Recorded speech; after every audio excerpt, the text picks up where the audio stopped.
Hello दोस्तों, नमस्ते, प्रणाम। मैं सुनीता यादव आज अपने यूट्यूब चैनल पे आप सब लोग को स्वागत करती हूँ।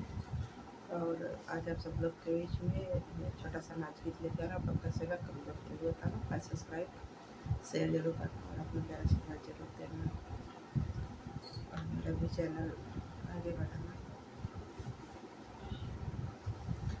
साइकिलिये पे राजा दीवाना भये, साइकिलिये पे राजा दीवाना भये, हो दीवाना भये, हो मस्ताना भये, साइकिलिये पे राजा दीवाना भये, साइकिलिये पे राजा दीवाना भये।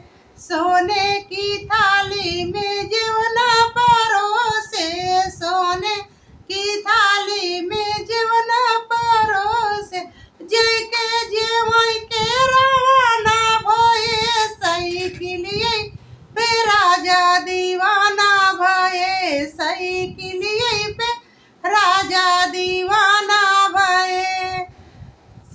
झझरे गेरुआ गंगा जल पानी, झझरे गेरुआ गंगा जल पानी, घुट के घुटाई के दिरवाना भये, हो घुट के घुटाई के रवाना भये, साइकिलिये पे राजा दीवाना भये, साइकिलिये पे सैया दीवाना भये, दीवाना भये, हो मस्ताना भये, साइकिलिये पे राजा दीवाना भये, साइकिलिये पे राजा दीवाना भये। फूला ही बिनी चुनी से जा लगाए, फूला ही बिनी चुनी से जा लगा, हे सोई के सुताई के रवाना भये, साइकिलिये पे सैया दीवाना